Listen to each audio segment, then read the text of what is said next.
विज्ञान लोकप्रियकरण को लेकर के विज्ञान प्रसार का एक अभियान है scoop, science communication popularisation and it's extension.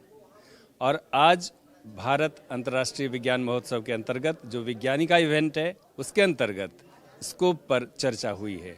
हमारे साथ हैं दिल्ली यूनिवर्सिटी की डॉक्टर रूबी मिश्र, जो कि विज्ञान में मैथिली के अभियान से जुड़ी हुई हैं।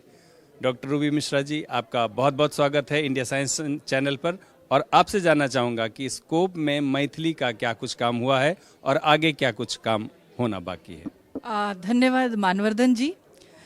स्कोप में क्या काम हुआ है, या मैं ऐसे कहूँ कि इस भारतवर्ष में ही हम स्वतंत्रता का अमृत उत्सव मना रहे हैं और 75वां जिसको कहते हैं ये है। तो इसमें विज्ञान भारती और जो भी और संस्था हैं उनका मैं आभार व्यक्त करती हूँ।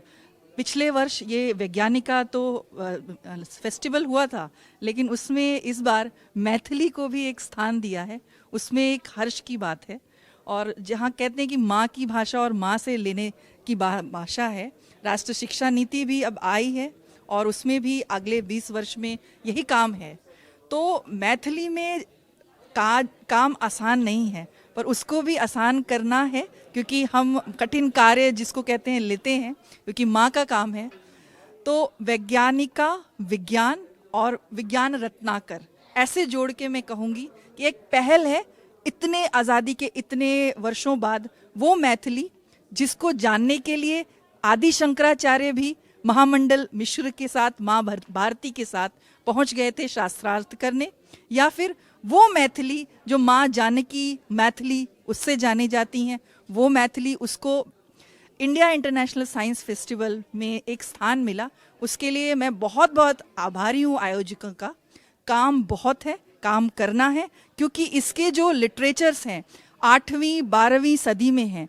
तो ऐसा नहीं है कि ट्रांसलेशन सिर्फ मैथिली भाषा के लिए ज़रूरी है, बल्कि मैथिली में जो जितनी भी पुस्तिकाएं और जो पुरानी हमारे जो लिपि सब हैं, उसका ट्रांसलेशन मैथिली बहुत कुछ और हो सकता है, प्रदान कर सके और हम और कुछ नया पा सके।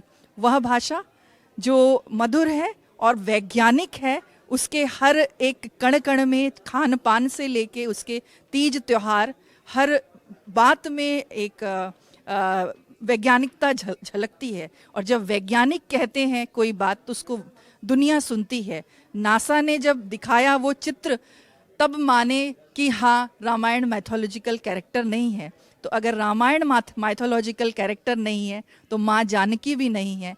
तो सोच सकते हैं कि इतिहास मैथिली का कितना प्राचीन होगा और कितना उसमें काम है करने को।